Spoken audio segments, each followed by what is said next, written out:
Tonight, in honor of the appearance of Srimati Tulsi Devi, who is an expansion of Vrindaban,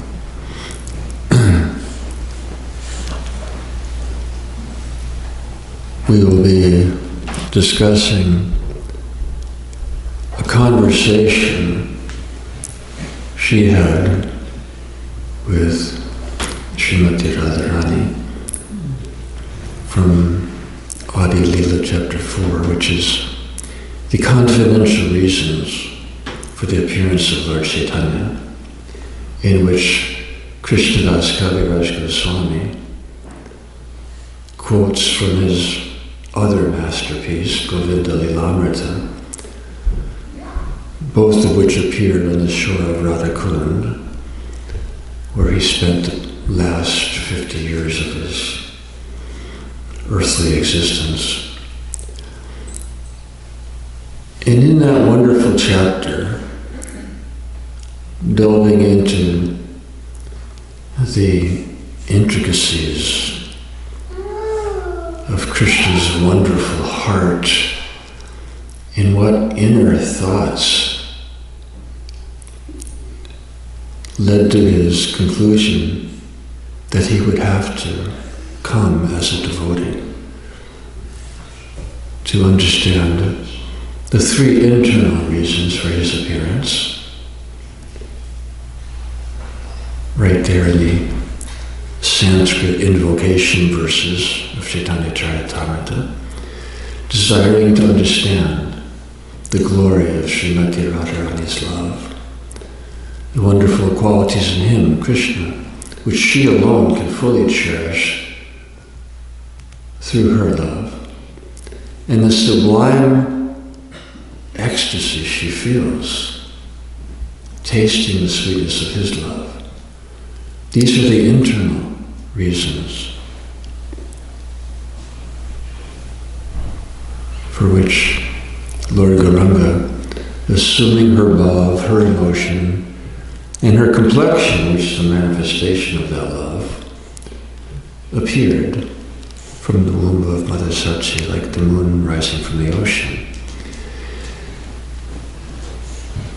It was simultaneous and incidental that the Lord's external reasons, which is to propagate Yuga Dharma but infused with Prema Dharma, and to deliver the world thereby, those are external, incidental reasons. Most perfectly fulfilled through the internal ones. So when Kaviraj Goswami, there on the shore of Radhakund, writing Chaitanya Charitamrita, quoting himself from Govinda Lilamrita, in this wonderful verse, which is a discussion between Vrinda Devi and Srimati Radharani.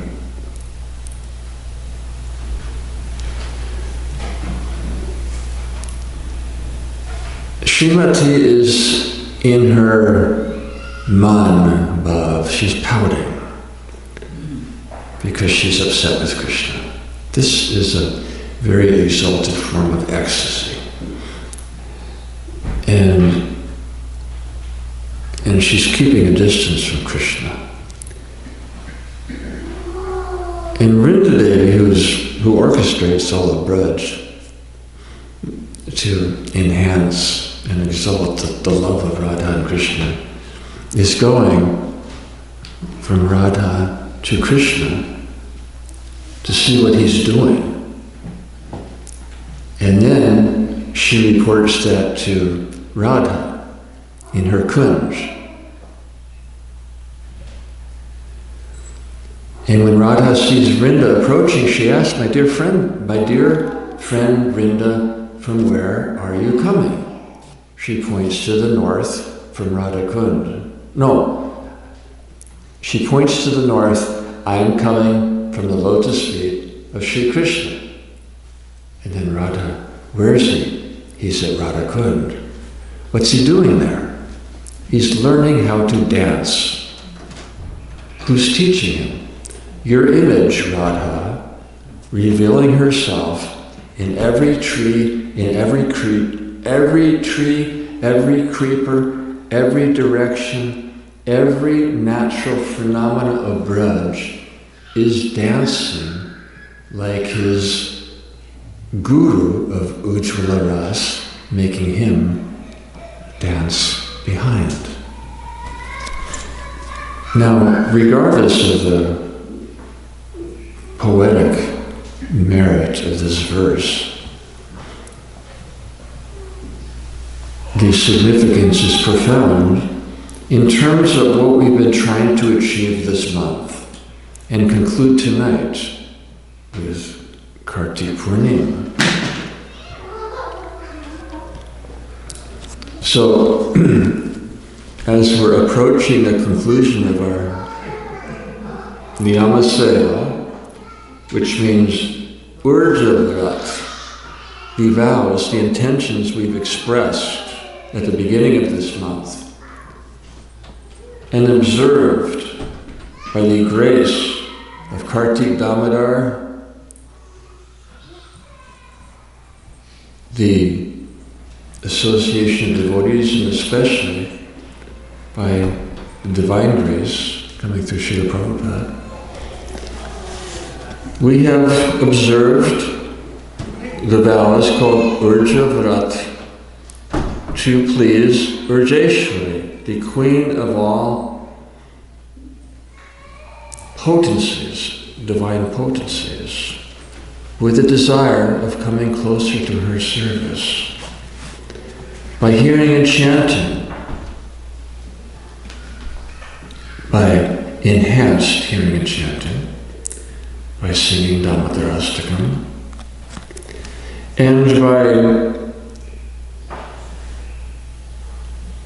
darshan of Vrindaban, with emphasis on those places where the dust of Srimati Radharani's feet lingers, like Kushum Starovara, just outside, Prem Starovara, or inherent to this verse, and the culmination of all such places, Sri Radha Kund. Kartik is the king of months, whose queen is Srimati Radharani. Vrindavan is the queen of all tirthas, whose crown is Radha Kund. And this month is dedicated to the pleasure of Srimati Radharani. And everything we do is with a yearning to attract her grace. And if we think we've succeeded, then we've missed the point. But if a yearning has developed,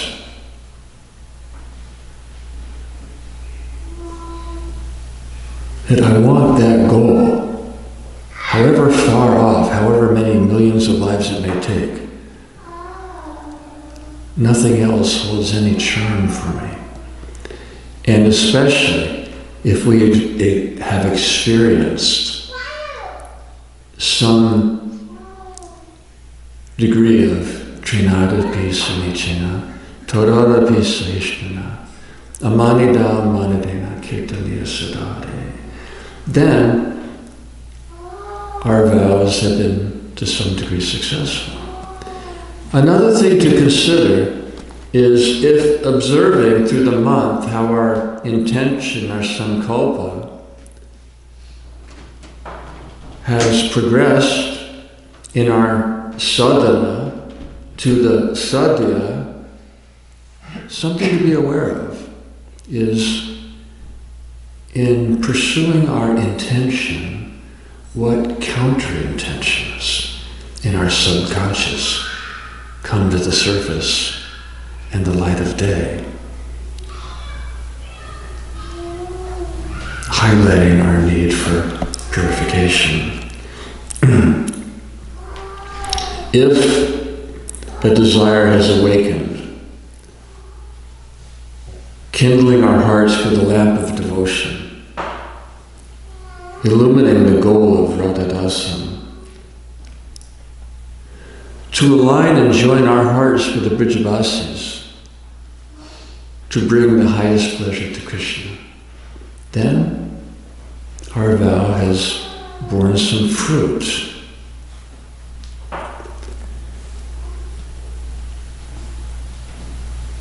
But that's not something to be abandoned at the conclusion of the month. Whatever we've gained, now is the time to realize, to assimilate, to integrate that into the life we resume beginning tomorrow until the next Kartik Mass.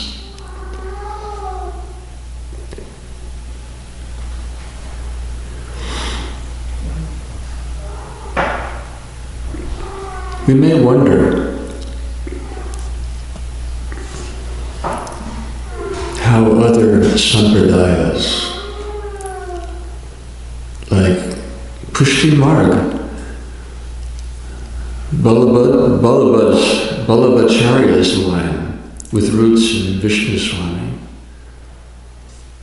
who obviously have such sweet, natural, and strong affection for Gopal Nathji, the deity of Madhavinda Puri,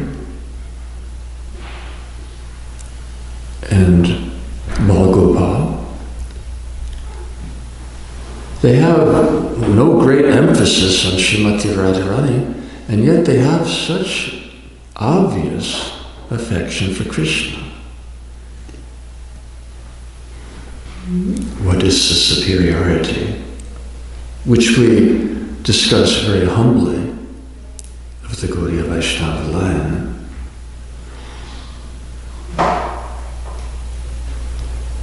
Srila Bhaktivinoda Thakur has expressed this very clearly, succinctly.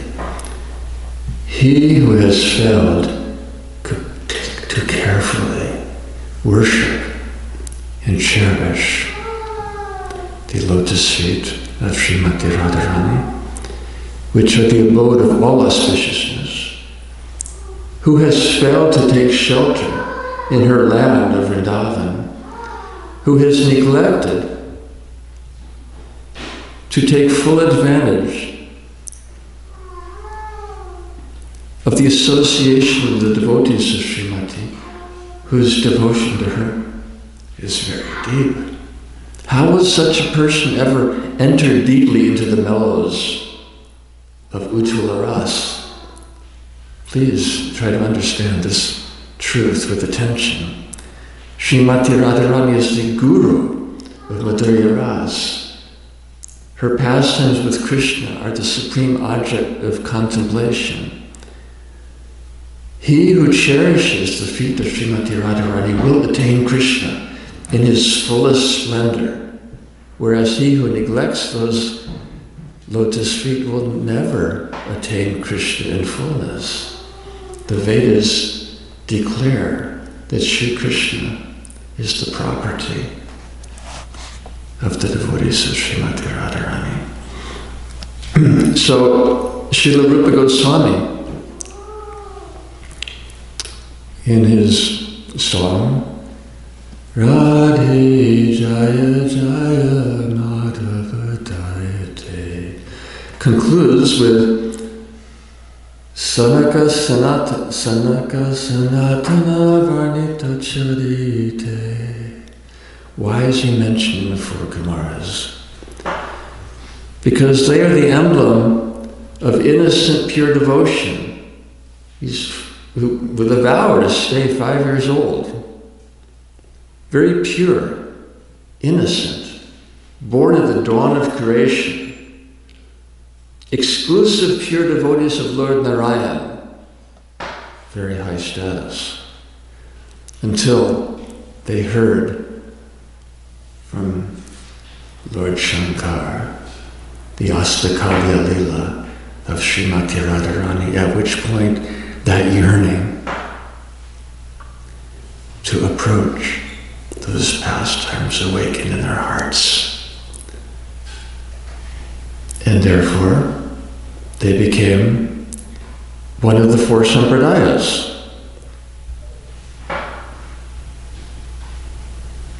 In whom Nimbarkacharya, also born today, appearing in this world today, took initiation from the four Kumaras themselves. And from Nimbarkacharya, Lord Gauranga received those two sacraments. He received two sacraments from each of the four founder acharyas. From Nimbarkacharya, he received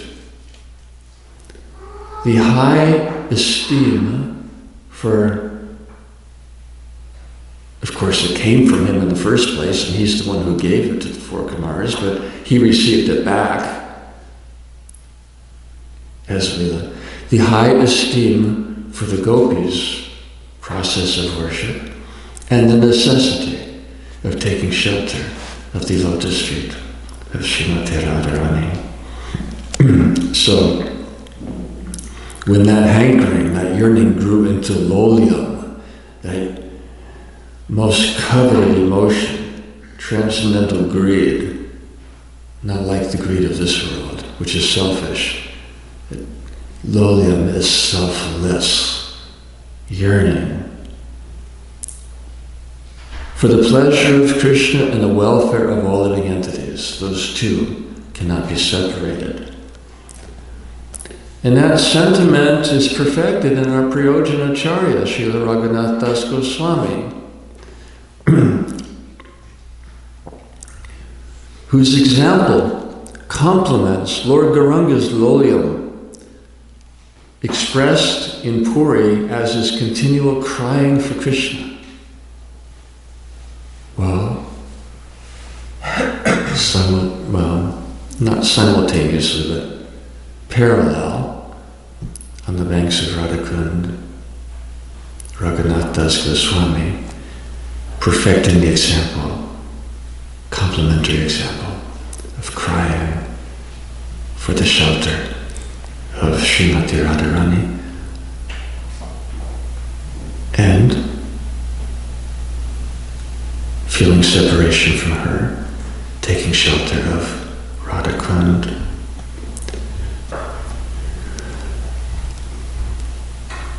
So as there's no difference in tattva between Sri Krishna and his holy name, there is nonetheless, because of Achintya Bheda, Abheda tattva, there is a difference in terms of mercy. Holy name is more merciful because it's accessible to anyone and is especially involved in our attaining to the service and shelter of Krishna. In a similar way, there's no difference in tattva between Srimati Radharani and her divine Kund. And yet there is a difference in mercy, because her Kund is always available in tangible form. Liquefied praying, which appears as water, available for our bathing, our achman, our worship, our purification.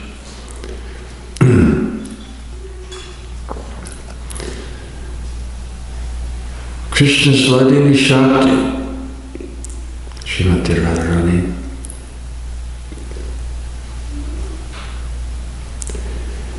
is the essence of all forms of devotional service, from Shraddha,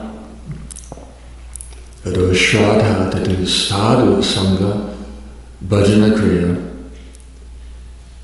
anartana vritti, nishta, ruchi, ashakti, prem.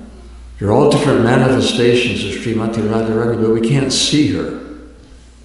You can feel her influence in all those forms of devotion, can't see her. She's visible as Vrishabhananandini and Radhakund. So our Prayojinacharya, Srila Prabhupada expressed that aspiration of the Gaudiya Vaishnavas is to become a speck of dust at the lotus feet of Sri Rupa and Raghunath. That Prayojinacharya, a resident, steward of Radhakund, devotee of Radhakund, for decades residing there, crying so fervently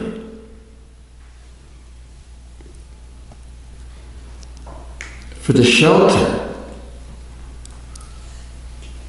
of his goddess, so the other residents of Radhakund would pray to Srimati that even if you choose to conceal yourself from us, please grant your audience to him because of his lolya. And what was his, in a sense, well, in terms of this particular verse, we'll focus on one shloka from his Vilapa Kushamanjali, the sequel to Manasiksha, of sweet and fragrant Radhakund. In a kunj on your shore, immersed in Mahabhav, our only goddess sports with her beloved.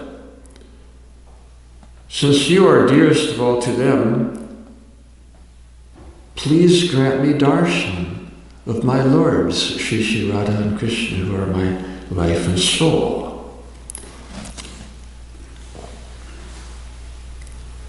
So, drifting as you did between the two realities of Gaura Lila and Krishna Lila,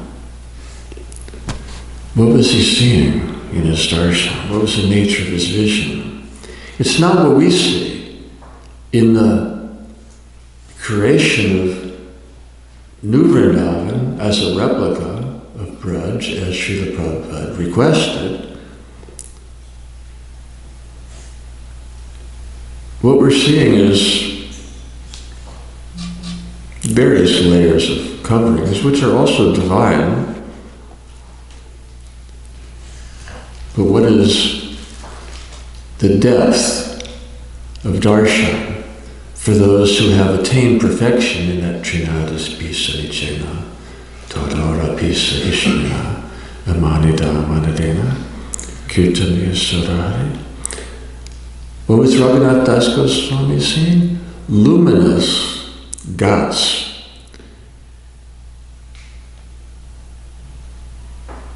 A bejeweled causeway from the bank of Radhakund to the lotus kunj in her heart, which is the abode of Anangamanjari, who becomes Janavadev in Chaitanya Lila.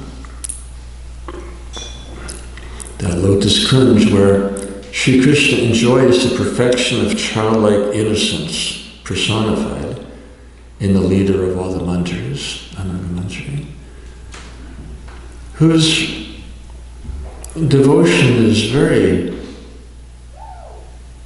appealing to Krishna because of their sweet innocence combined with an age of intense emotional expression. And Anangamanjari assists Rupa Manjari very closely in serving new recruits to the spiritual world and helping them become familiar with their services and associates in pastime places. So, for a soul in the state of samadhi, the beauty of Radhakund is simply breathtaking. The parrots are continuously, spontaneously composing new love songs to enhance the love of Radha and Krishna, as the bees maintain a continual background sound of Om. And beautiful swings from flower-laden trees with clusters of multicolored bouquets further decorating them, and those trees bowing down with the weight of their fruits. And the breeze, which creates visible waves of flower petals and pollen descending across the landscape surrounding Radhakund. And the kalpavrikshas and chintamani stones are all fully conscious devotees who can make others fully conscious if we approach them with the proper humility and surrender, which will fulfill all our desires. Jeweled sitting places, which are warm in the winter and cool in the summer. Arbors, gardens, orchards nestled amongst the most enchanting landscape.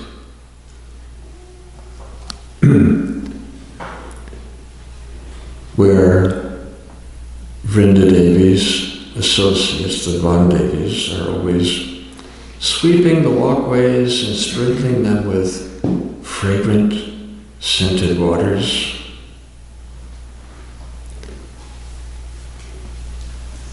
And draping strands of intoxicatingly sweet flowers in the archways between the different kunjas, and overhead floral tapestries, and flower beds made of many layers of lotus petals covered with silk cloth.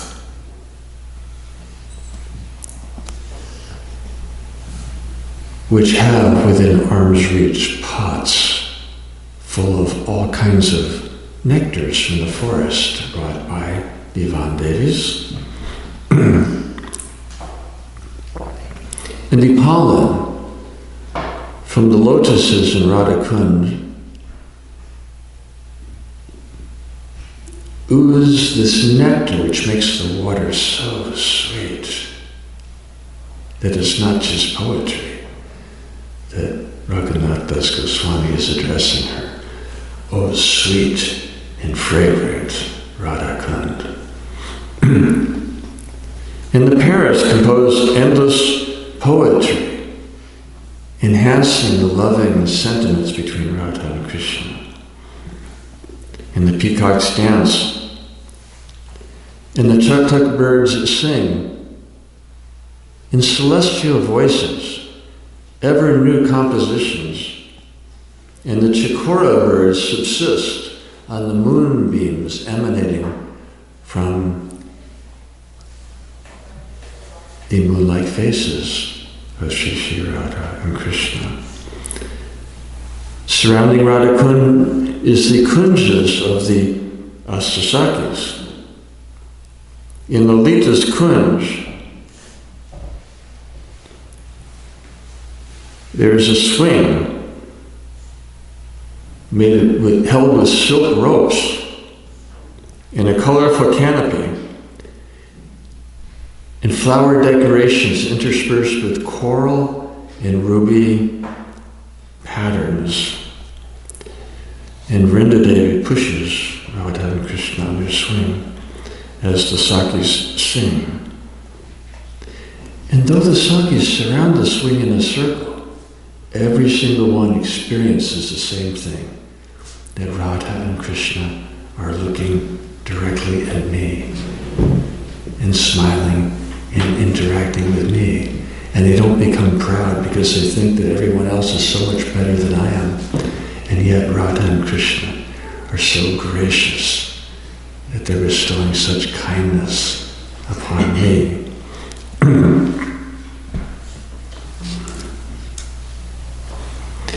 Champaklata's kunj is a favorite because, like her, the kunj has a golden hue. And And that's very helpful, because Jatila and Katila are always trying to catch Radha with Krishna. And when they're together in Champaklata's Kunj, due to the golden effulgence of that bower, Radha becomes invisible. When Jatila and Katila come, even though Radha and Krishna are seated side by side, they can only see Krishna. And they think, yeah, it's true. She's not with Krishna. And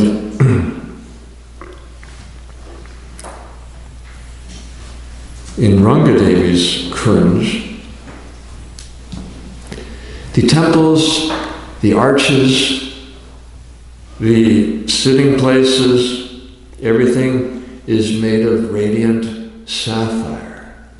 So there again, Jatila and Katila come trying to catch Radha and Krishna together, and Krishna's invisible in that saffron, in that sapphire hue. And Radha is sitting there so innocently that Jatila and Katila think it's true. The rumors that she's with Krishna are false. And then Jatila and Katila offer their blessings to Srimati Radharani.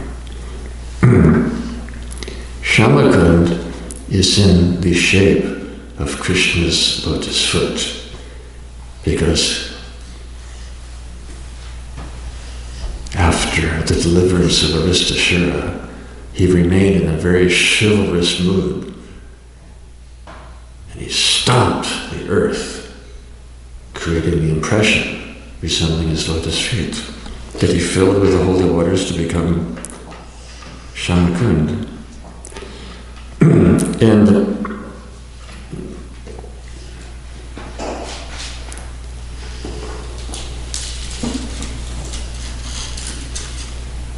it is a center of so much devotional activity, where Lalita Devi enhances the love of Radha and Krishna by composing these brilliant riddles which instigate loving affairs. Vishaka paints floral designs and facial patterns on Radha and Krishna to make them ever more beautiful.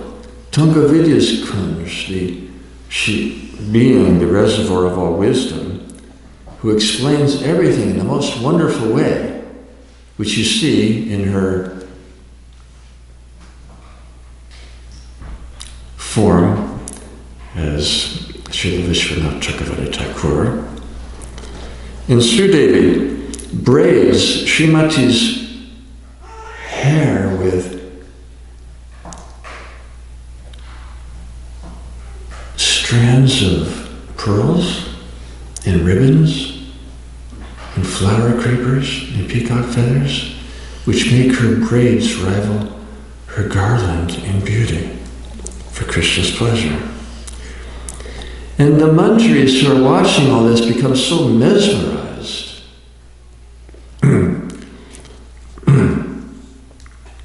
that they spontaneously compose endless poems, songs, dances, and dramas, which they continue to do when they return as the 6 Goswamis of Vrindaban, writing books to help us enter into these pastimes. And when Krishna boasts, which he tends to do, Lalita Devi is very expert at defeating him.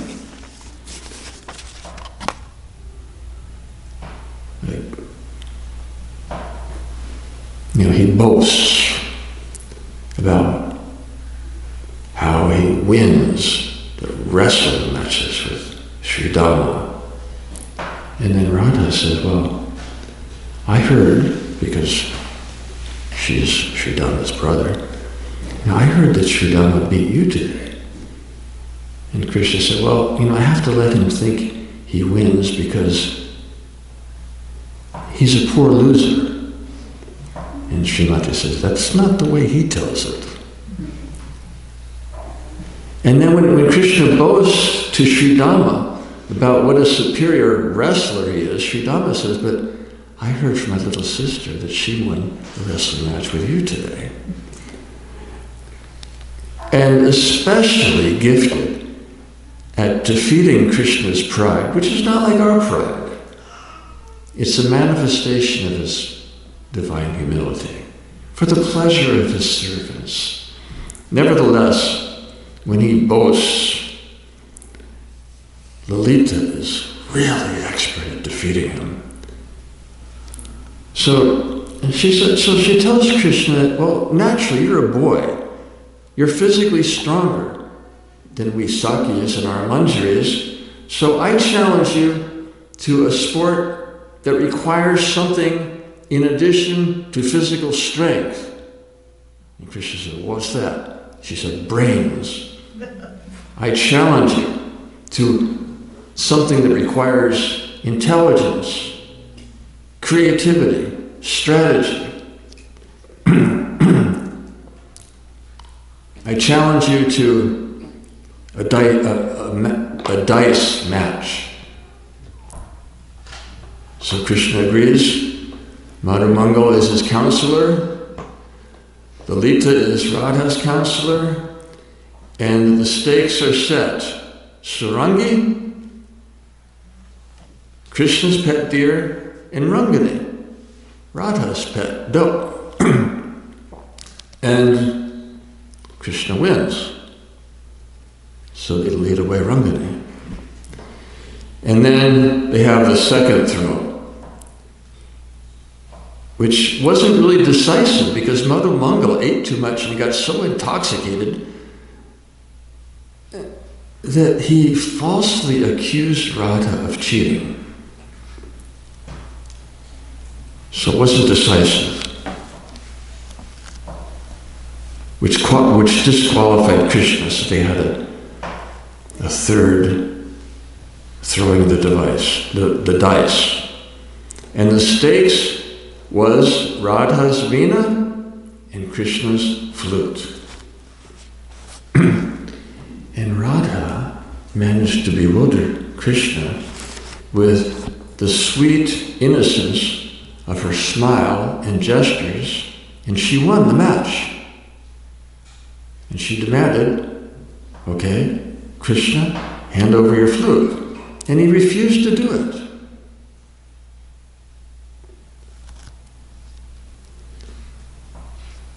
Even though her friends were cheering that she won. And Krishna had to confess, but he wouldn't give up his flute. And a tug of war ensued between Radha and Krishna. But being of superior physical strength, Krishna snatched the flute out of Radha's hand and held it behind his head, as if to say, you can't get it. But she noticed that made him a little off balance. So she pounced on him and knocked him over. And Krishna was so startled by her sudden mood of aggressive love that he lost his grip. And she snatched the flute and handed it to Tulsi, who hid it in her braid. And then Krishna started demanding, give me my flute.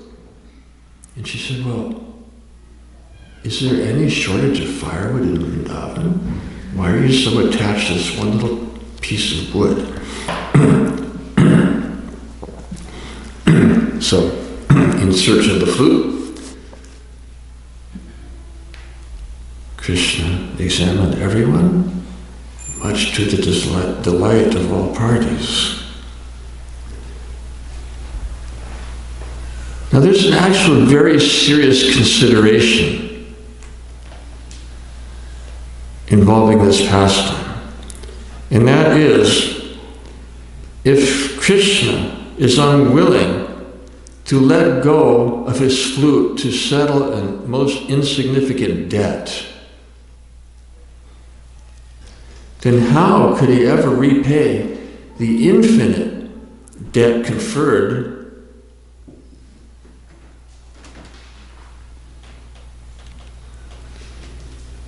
in his never-ending pastimes, in which he has to confess to the gopis that I am unable to repay you for your super excellent love.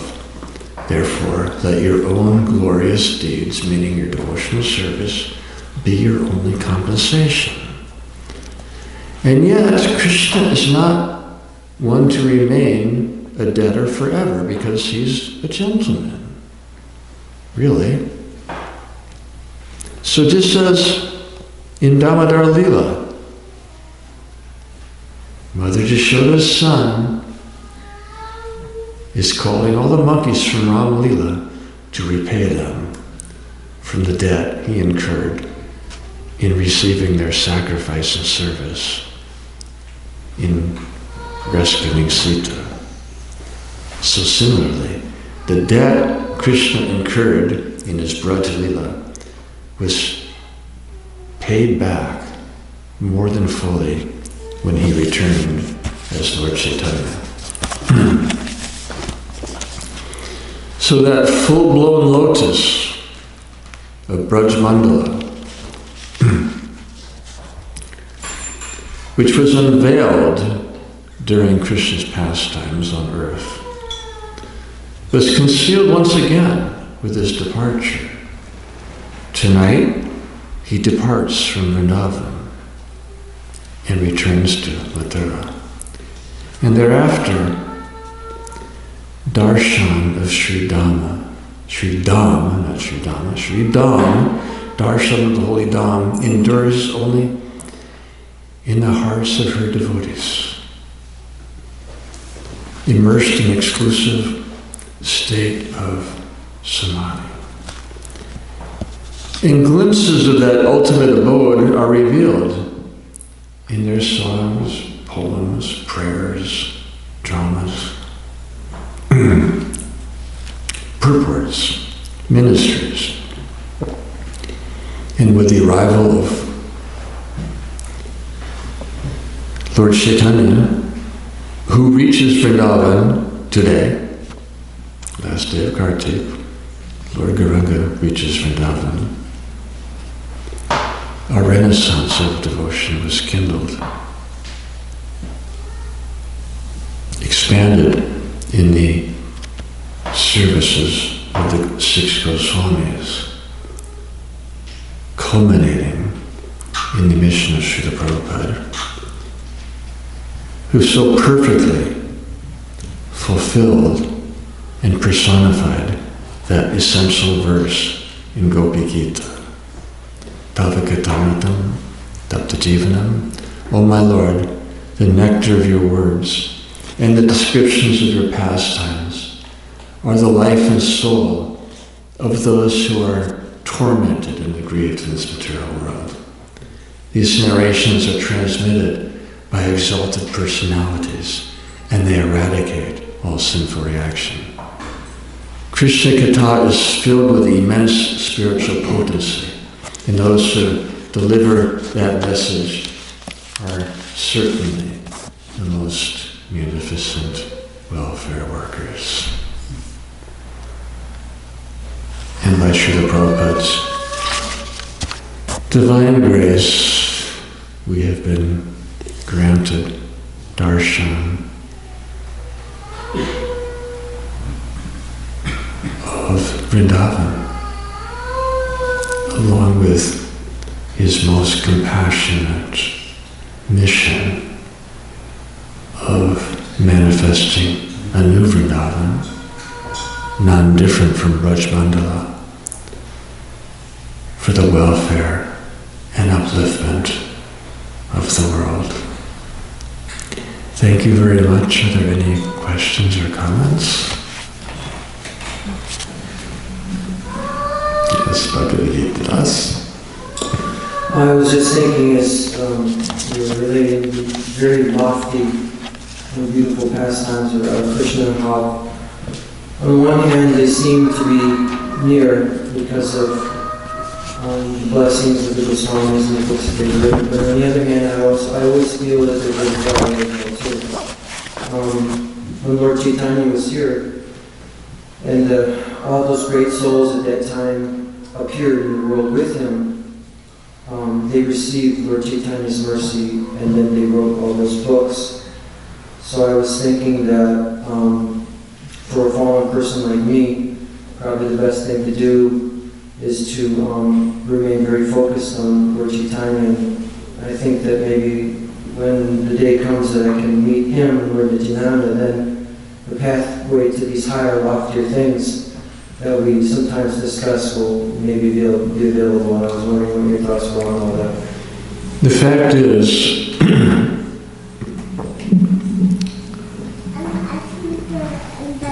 devotees asked Srila Prabhupada that if chanting Hare Krishna and preaching Krishna consciousness is our entrance into Rasa Lila, and he said yes.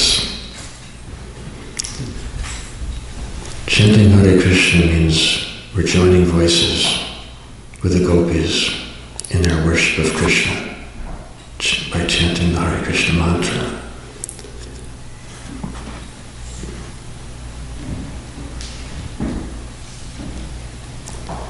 Progress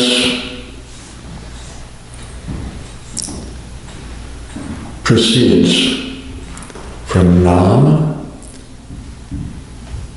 to Smarana to Darshan.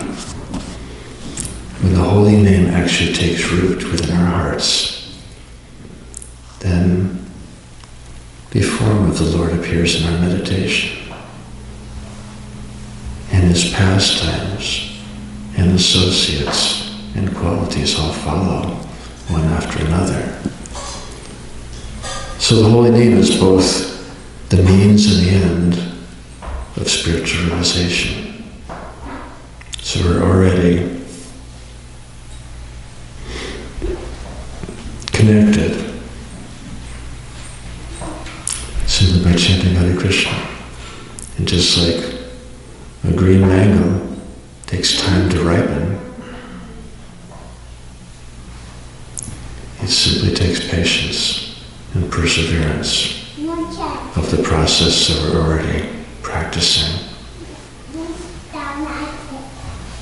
And the goal will come in time.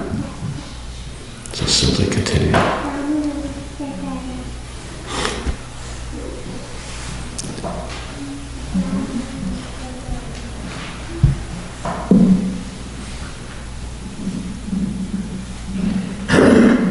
Maharaj, in the Krishna book, the Rasa Lila introduction, there's a beautiful discourse between Krishna and the gopis, where the gopis were attracted by the calling of Krishna, and they gave everything up, and they come to him, and he goes, "Hey, what are you doing here?" Why are you here? Because you called us. Yeah. But then, this is the bewildering part for me. I experienced this as a young boy. So I just wanted to ask you about this. So Krishna gives a direct instruction. Krishna gives a direct instruction that you should just go home. But they don't follow that instruction. Now, also, so then, of course, we know there was a test, some kind of test. Now, does the spiritual master sometimes give an order to test to see if you really want to? Okay, I was telling you that when I was a new devotee, I was serving at Radha Muradhara in Cleveland, and then there was word that my authority was Kirtananda Swami. He asked me to go to Bloomington, Indiana to join the devotees there for a preaching center. So when my immediate authorities told me, he's just testing you to see how much you were attached to Radha Muladhara. So he was trying to convince me that it was just a test and that I should challenge. And basically disobey the order because he was just testing. So the gopis were being tested by Krishna, does this really I mean, how do we know if it's a test or if it's just, we should just follow the order? Or... The real test is what kind of servant we are. Third class, second, or first class. Third class servant does what he wants and dovetails it with Krishna's service. Second class servant does what he's asked. First class servant knows the master's heart. And when the tests come, and whether we're on whatever level, we have to introspect and see what is our level. First, second, or third class. Are we just doing what we want? And the test is making that evident? Are we doing what we're asked? And the test is revealing if we actually know the Master's heart.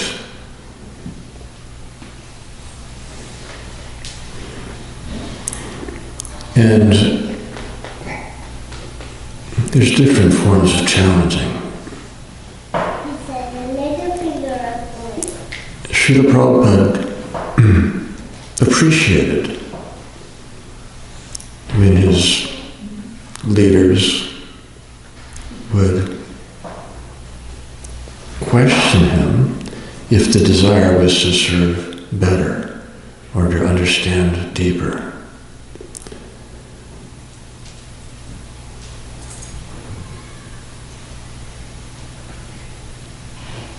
Challenging in the mood that we know better is disastrous for spiritual life. Whereas questioning to see if we're understanding properly and deeply can be very helpful in progressing from third class to second to first class servant. So it really requires some introspection. When the activities and others bewilder you, introspect, look within. So in that interaction with Krishna and the gopis, what actually transpired to, I'm trying to recall, what actually transpired that Krishna let the gopis stay there and enjoy it versus his telling them to go home and take care of their business at home? Well, they answered that we've already forsaken our home lives, because by practical consideration, they wouldn't have been allowed back. They would have been banished from family, friendship, and society because of the very conservative social culture of Braj. So practically speaking, they already had no homes to go back to. So it wasn't a real question or issue.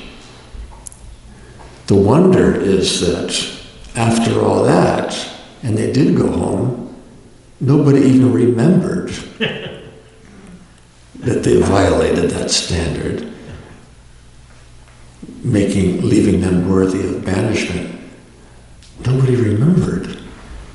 Now that's a very important point regarding your question last time about being irresponsible in the course of renunciation.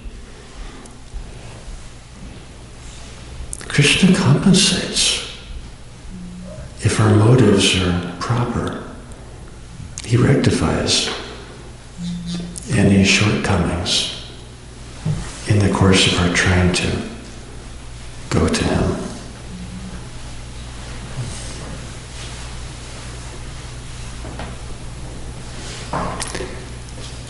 Actually, we didn't even finish the topic. The topic was the discussion between Vrinda and Radha.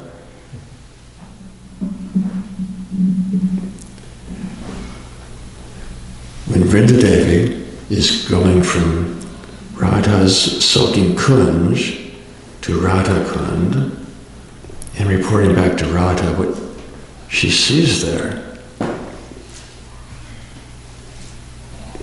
Radha asks, what's he doing there? Learning to dance? Who's his teacher? Your image, Radha, revealing herself in every tree, every creeper. Every natural phenomenon of Braj is dancing.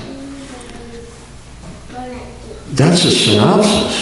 What actually happened was when Krishna was rejected by Radha,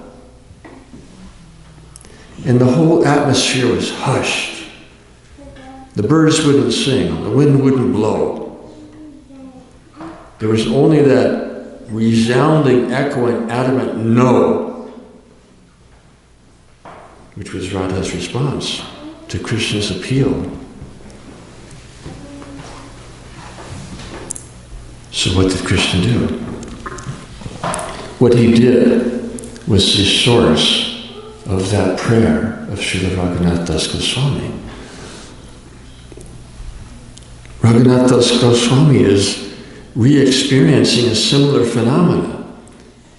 And he's praying because in the absence of the darshan of Radha and Krishna, he feels he can't sustain his life. So what's his only shelter?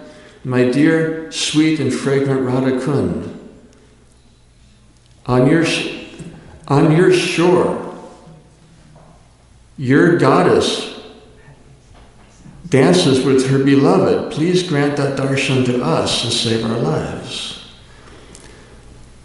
So in Vrindadevi, going back and forth, Radha's in her man, her pouting. What's Krishna doing? He goes to Radha Kund and he prays to Radha Kund. Basically the same prayer of Raghunath Das Goswami. My dear, sweet and fragrant Radha Kund, please grant me a darshan of your goddess who is my life and soul. And then Krishna sees beneath the surface of Radha Kund, he sees great hope. He sees that the lotus ripples on Radha Kund are the same pattern as Radha's veil. The trees begin swaying in the breeze, which resumes, and that's her motion. The wind is fragrant like her breath. And as the trees are swaying, and the breeze is blowing, and the ripples are dancing on Radha Kund, Krishna sees his Ujjvala Guru everywhere, and he begins dancing. And that's why in that conversation when Radha asks, what's he doing at Radha Kund? He's learning how to dance. Who is his teacher? Your image, Radha, revealing herself in every tree, every creeper, every flower, every direction, every aspect of the natural order is moving like his dancing actor, making him dance behind. And as his tears merged into the water of Radha Kund, and Vrinda informs Radha of his love for her Kund, which is none different from her stubborn man, pouting, melted, and she again approached Krishna. And the pastimes resumed, not as before, as never before, elevated to higher and deeper levels of ever-increasing beauty, sweetness, and charm. Anything else?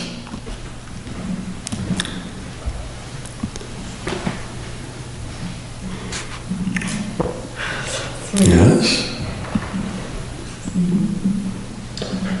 Couple of questions, Maharaj. The first one, Mother Maria was giving class this morning and she was saying that those who worship Srimati Radharani, we are in that line, we are Gaudiyas. Those who worship Lord Vishnu are Vaishnavas, and those who worship Krishnas are, I forgot. Karshinas. So, I often hear that we call ourselves Vaishnavas. So it seems like that's not precisely accurate. No, we call ourselves Gaudiya Vaishnavas. Gaudiya Vaishnavas. So we are not. That specifies. That not only, but that specifies, plus it clarifies. Why do we worship Radha? For the pleasure of Krishna. Because the truth is, we are insignificant jivas. How much love do we have to offer to Krishna? And how much of his love can we receive and reciprocate in turn? Insignificant. When that tiny jiva unites with the ocean of prema, and our insignificant offerings are enhanced by her love, they become meaningful to Krishna. And when his reciprocation through her returns to us, it becomes significant. We do not worship Radha separate from Krishna. But it's understood, like this phenomena you experience here in Vrindaban. Devotees say, we're going to Radha Kund. If someone in Vrindaban says, I'm going to Shamakund, the British Vasis will ask him, where's that?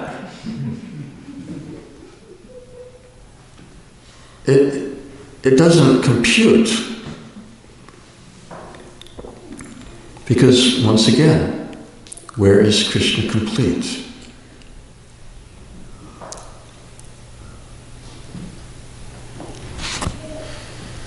In the divine couple, Yugala Kishore.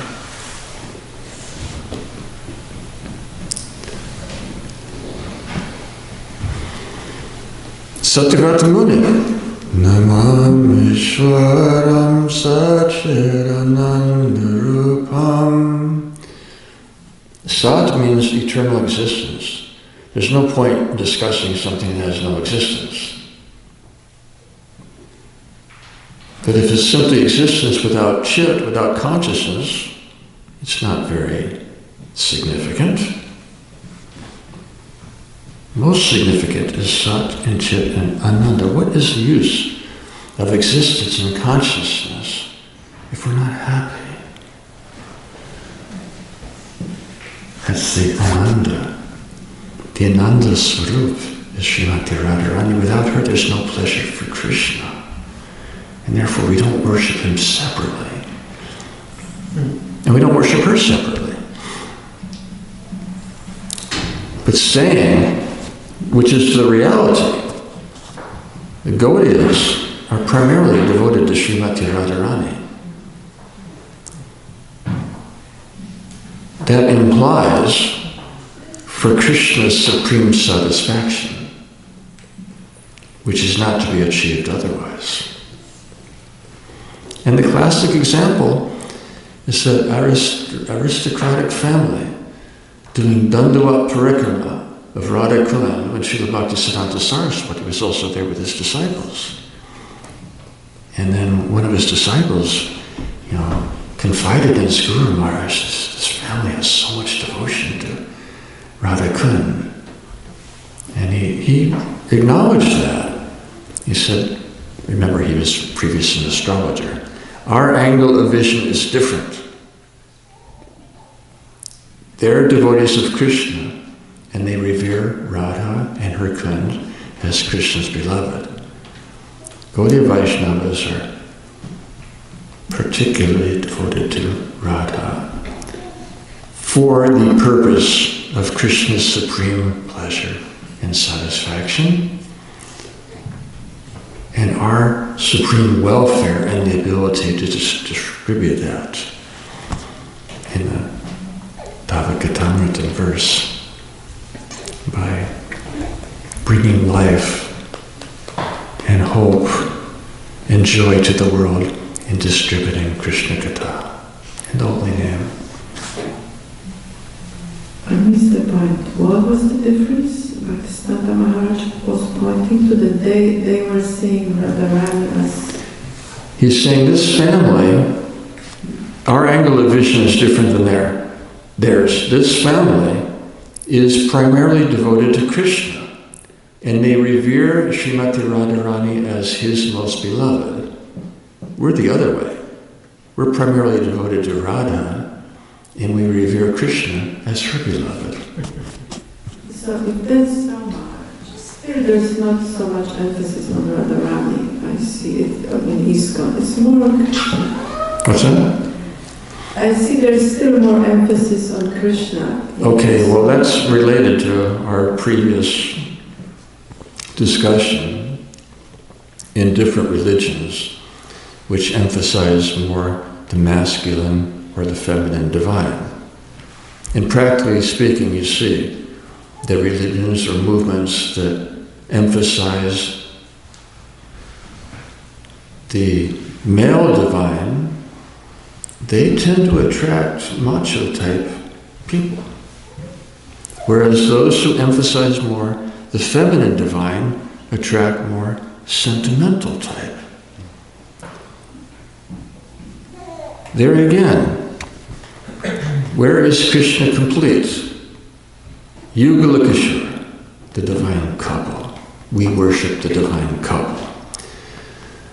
Now, the topic of Srimati Radharani is very confidential, and we don't usually discuss it very much. On days like the conclusion of Kartik, it's a most worthy consideration, because Kartik is her month. Other than that, for preaching purposes, that which is most sacred and special should be most confidential. So don't broadcast indiscriminately this most divine topic.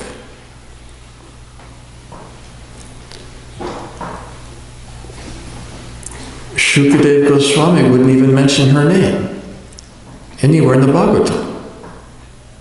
And there's various reasons for that. One was that the audience was a combination of Gyanis, yogis, who were not qualified to hear her name, pastimes or glorious. So he kept it confidential. That's superficial. The deeper level we know. It's a topic not to be broadcast indiscriminately. Only with the utmost concern of the occasion and the audience and the presentation. And who is one worthy to hear this topic from? Shukadeva Goswami, Lord Chaitanya, the four Kumars, those who have demonstrated no propensity for mundane relationships. That is the worthy source from whom to hear this most sacred topic. So we have to be discreet. At the same time, we can't ignore the goal, the sadhya of our sadhana. Yes. Hare Krishna. There are certain Gaudiya Vaishnava sects or sanghas who say that we should actively pursue understanding our relationship with Krishna as whatever our relationship is, and they, some of them actively and enthusiastically read Srila Varsana Swami's book, Krishna, I can't remember. Vilapa Krishnamandana. Yeah. And I have good friends that are of that mindset, and I feel a little bit uncomfortable sometimes with that point of view. That is a very healthy indication. You know, we are so blessed that Srila Prabhupada so perfectly clarified all these considerations.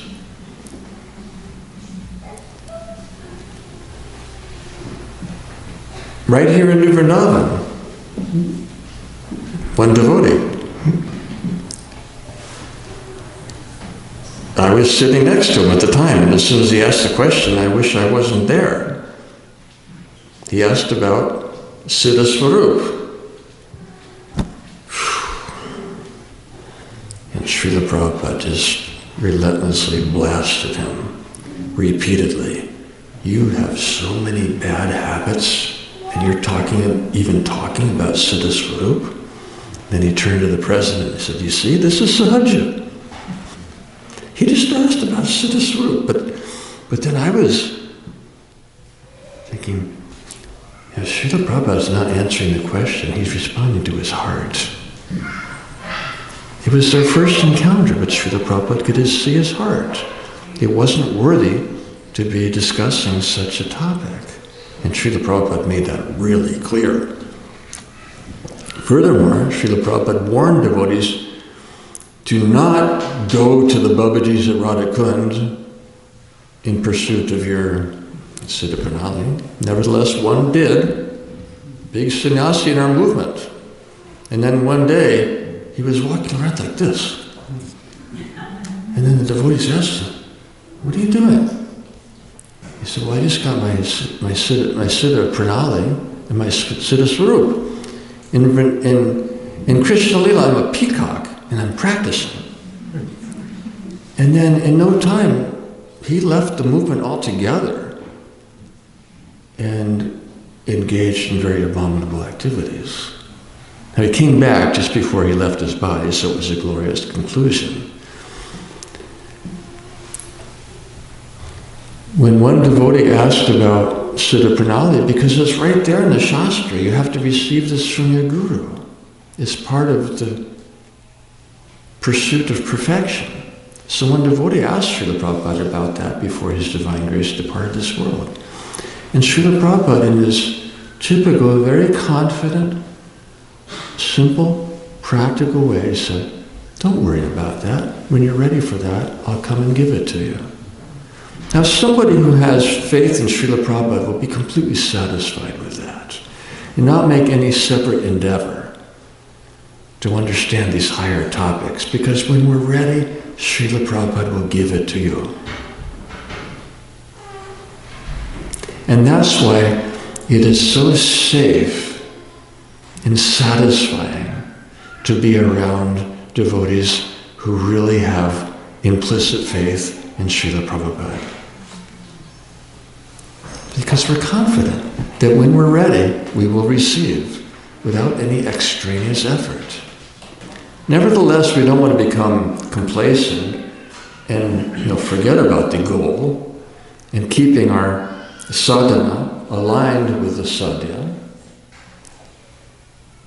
But don't broadcast it indiscriminately, because it's a very confidential topic. Now here in Vrindaban, during Kartik, amongst souls who are very chaste to Srila Prabhupada's mission and vision, we have confidence to discuss such things. But you have to be really careful of your audience and your speaker. Because Srimad Bhagavatam says we can't become free of sex desire without hearing the pastimes of Radha and Krishna. But you can't hear the pastimes of Krishna if you have sex desire. So how do you resolve that apparent contradiction? By hearing from the proper source, who applies the remedy with the proper prescription according to your condition.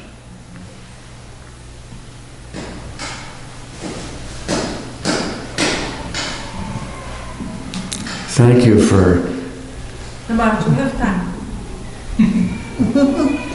thank you for your very sincere discomfort with those who are not so reverential in these most sublime topics.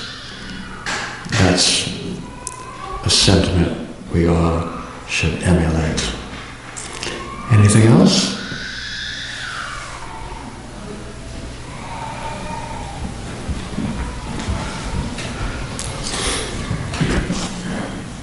So Maharaj, I was also trying to understand, okay, so most of us have taken up residence here in New Vrindaban, which is no different than Vrindaban. However,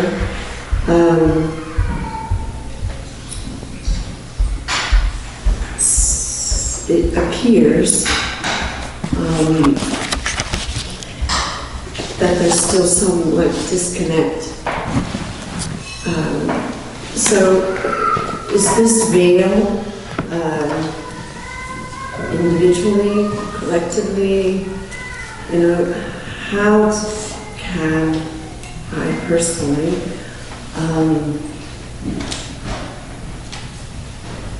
realize that New Vrindaban is not different? We have Radhakund here, we have Radharani here. It just seems like our activities are so, not grounded in that information, so to speak. Sambandha means relationship. That disconnect is bridged by a relationship. Sambandha, what is our connection? Our relationship with the environment, which is all based on a relationship with Krishna. Secondly, what, who, where is Vrindavan? Vrindavan is a state of consciousness. Sandilya Muni, the guru of Nanda Maharaj, who, resident of Govardhan, who gave instruction to Vajra, Krishna's great grandson, who was entrusted with revealing the holy places, and Maharaj Parikshit also. He was summoned to help them reveal the holy places and how to renovate Vrindavan, which had become a wasteland, and everything unmanifest shortly after Krishna's departure. So the first thing he said was, Vrindavan means all-pervading. So where is Vrindavan? Vrindavan is everywhere. The question is, where is Vrindavan manifest? Now, Vrindavan is manifest in a certain tract of land named Braj Mandala, but it's an offense to consider a terrestrial region to be the holy Dham. Although we do revere that region as the place where the Dham manifests herself, the most sublime answer was given by Lord Nityananda to Jiva Goswami at the conclusion of their Navadvip Dham Parikrama. Jiva Goswami asked that, for 9 days I've been hearing you continually explaining how this is a land which is Chintamani Dham, everything is pure spiritual essence, and yet I see nonsense activities being performed. And Lord Nityananda explained, those activities occur on the thin film of material energy which covers the Dham like a veil. And there are people on that film of material energy who are thinking, I'm in Vrindavan, when they're actually very, very, very far away. And that connection can only be made by Trinadapi Sunichena Tadarapi Sahishna. One who is humbler than a blade of grass, more tolerant than a tree, devoid of all sense of false prestige, and ready to offer all respects to others. He can descend through that layer of material energy to access the holy Dham shining resplendently forever, like the sun, which is sometimes covered by the clouds. And it's more subtle than that, really, because the covering is really on our own hearts. Because Vrindavan is ultimately in your heart. So, not just because we live in a certain geographical region are we in the Dham. We may be far, far away. And somebody who's far away may be in the Holy Dham because of the connection, overcoming that disconnect with our own hearts. Thank you. Thank you.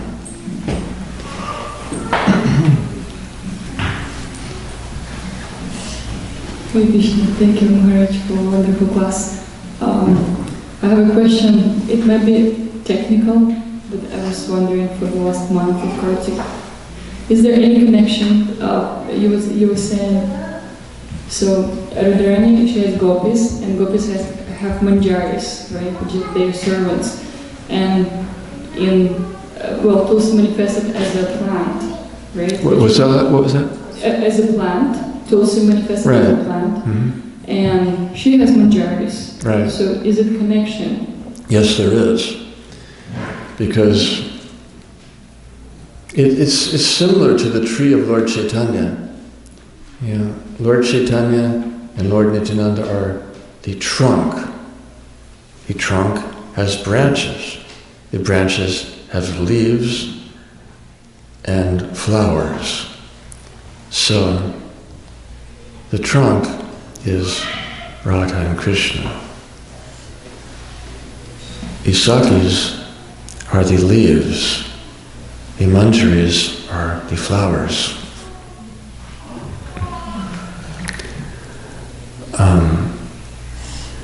Yes.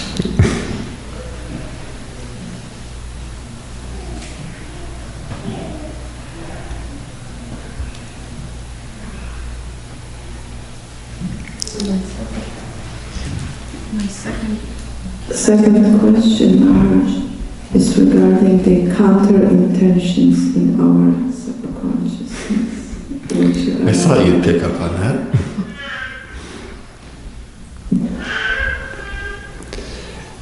That's also called autopilot.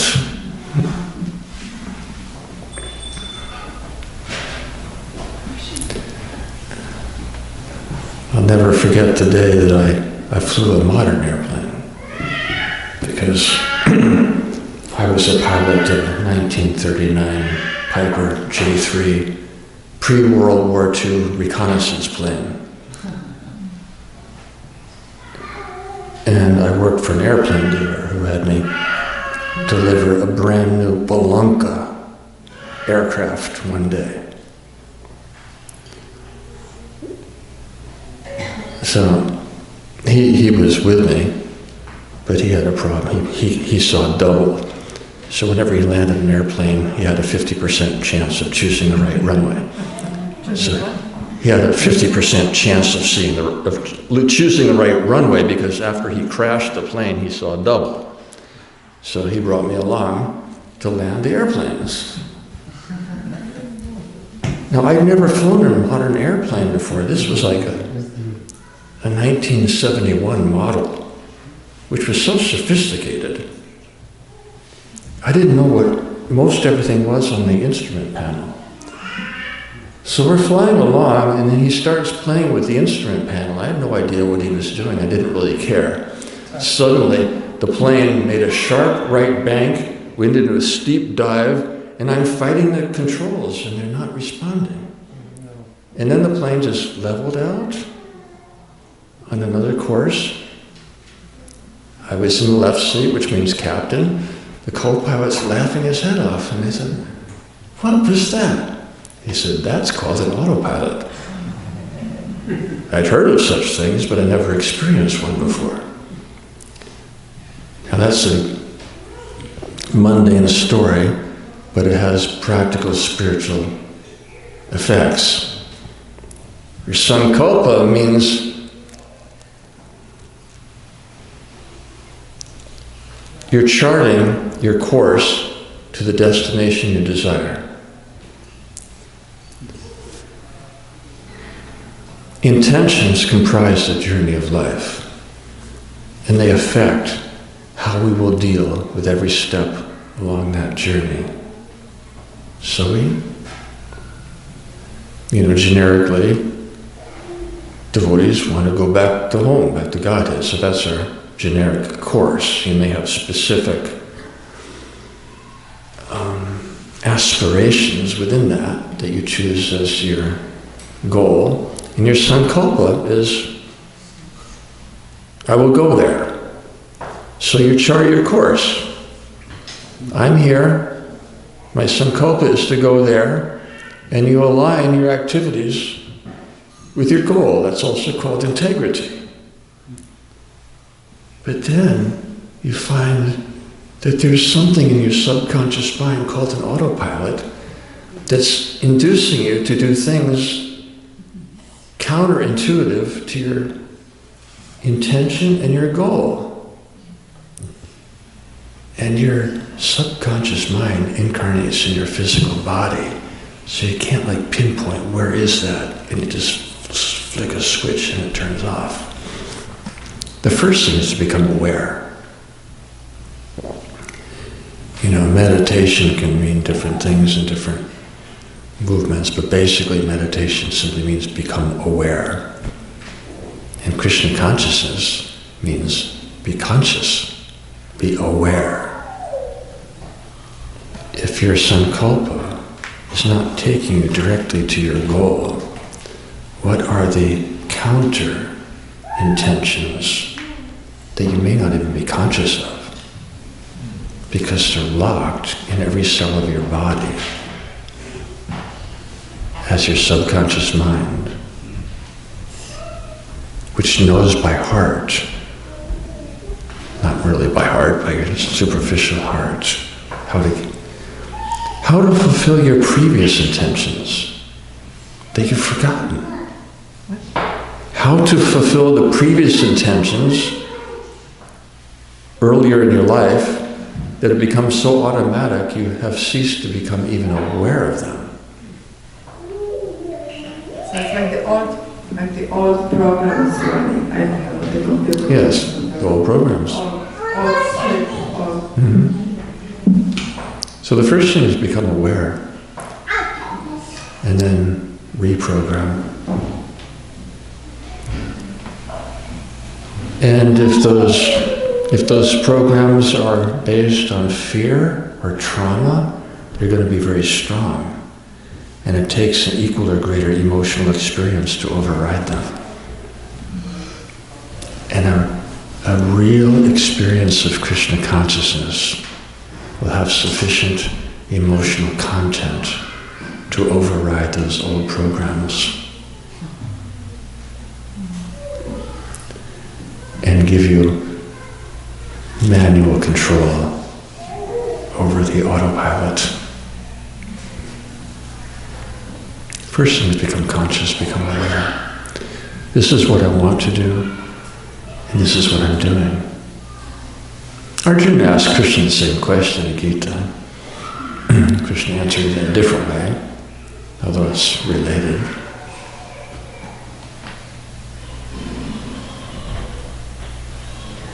Arjuna asked Krishna, what impels a man to, go against what he wants as his force? And Krishna says it's lust. Well, before coming to devotional service, we were basically controlled by lust. So we have all these subconscious programs playing that may have served us well in the past, but are now obsolete, but they're still playing. And we're unaware of them until we become conscious, which is the first part of becoming Krishna conscious. And then we reprogram them.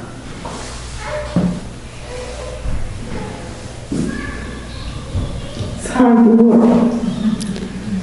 But worthy.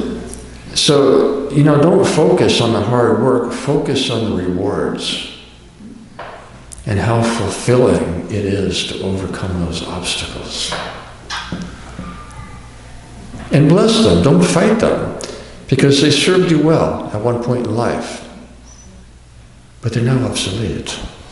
So bless them and replace them with something appropriate for here and now and the goal we've chosen in going home.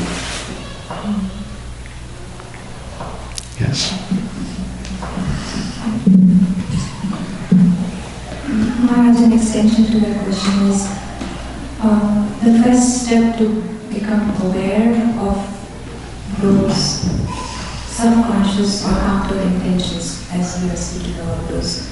How do we correct course across each of that counter intention? Let's say we talked about lust or greed or anger. Subconsciously we have programmed our reactions to certain actions, basically. So how do we replace that consciously to correct our course of action? That's assuming we're already conscious?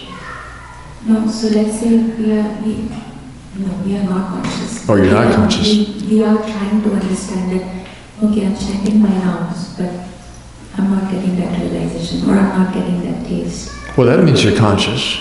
You may not be conscious of the specific obstacle, but you're conscious that there is one. That's the first step. Ultimately, it's a matter of purification and just having love of God dispel all these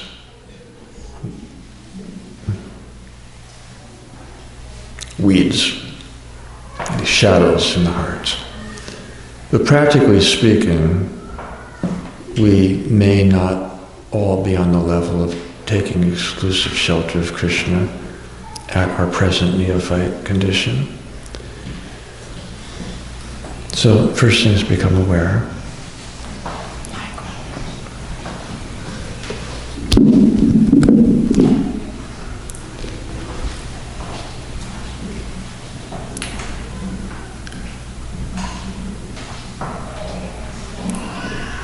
So meditation means, first of all, become aware. And then as you become aware that these counter-intentions are not serving you, practice detachment.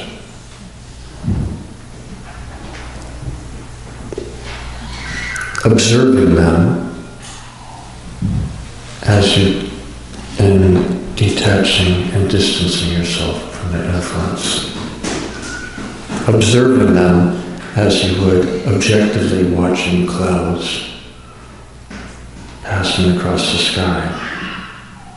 And they have some purpose, they have some function, they've served you in some way. You don't need to chase after them and invest story into them. Let them go. Detachment.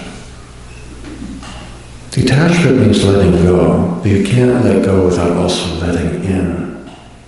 Letting go of anarthas requires we're letting in the light of Krishna consciousness, the luster of the holy name, which makes the shadows evident. And the shadows are like clouds. And we may still have some attachment to them. We overcome that by becoming more attached to Krishna and realizing that these things are keeping me back from going to Krishna. Now you can't fight anarthas, or you can, but you'll lose because they're very powerful.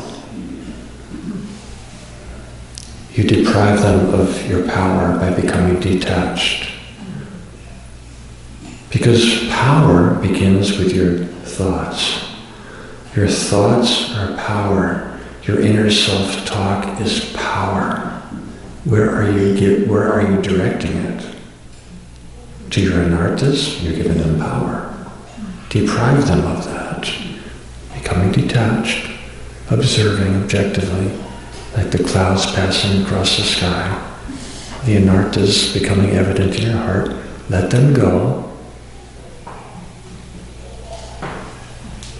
letting in the light of Krishna's love, which dispels all the darkness within our hearts.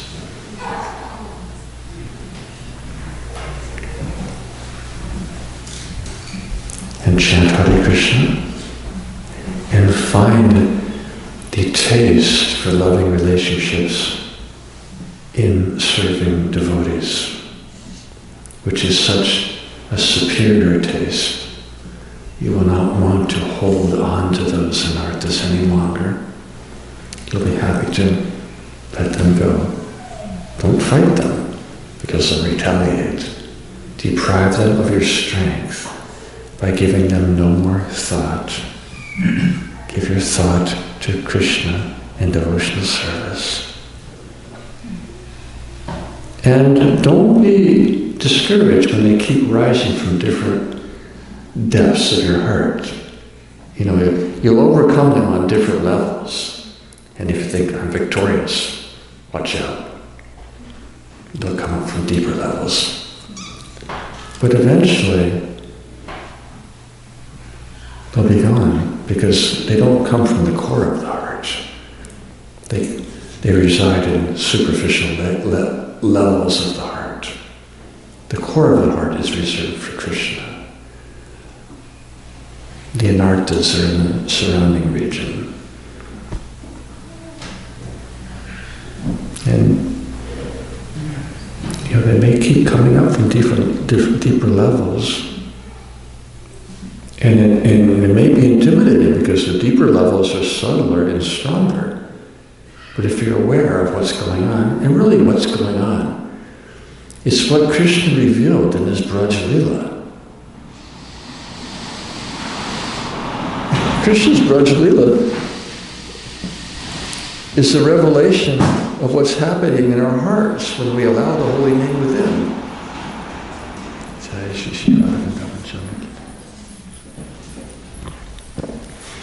Kamsa is fear. Devaki is devotion.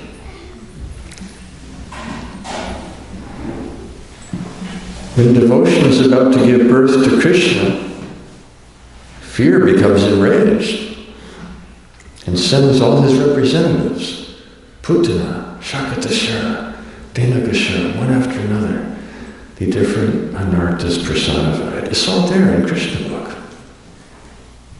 It's what's happening in our hearts. And that happens only while we chant. What's that? That happens only while we chant. Mainly while we chant.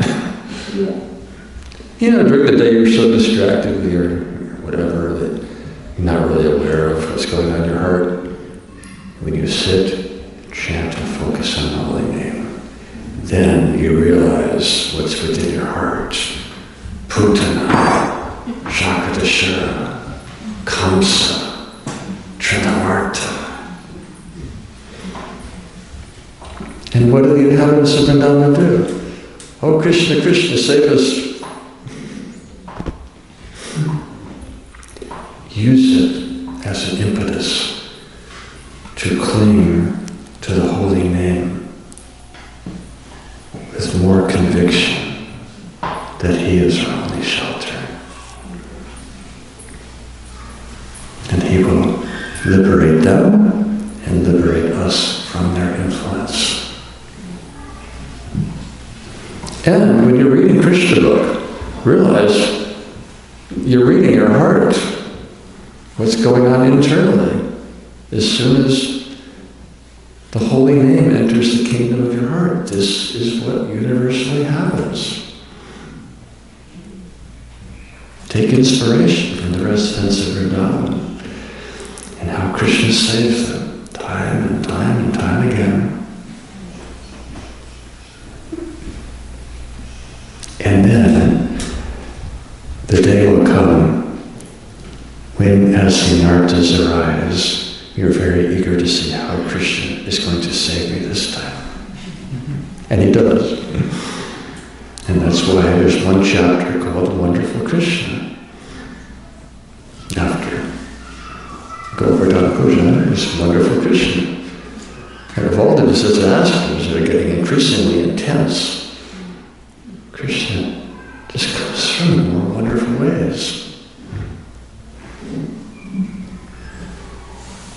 And he'll experience that. And then Kamsa, who is fear, eventually fades away. Because perfect love dispels all fear. Perfect love means Vrindavan. Vrindavan Lila. The holy name of Krishna dispels all fear. But first he's going to raise his ugly face.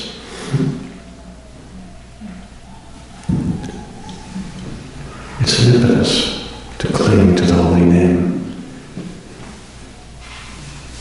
with more dependence.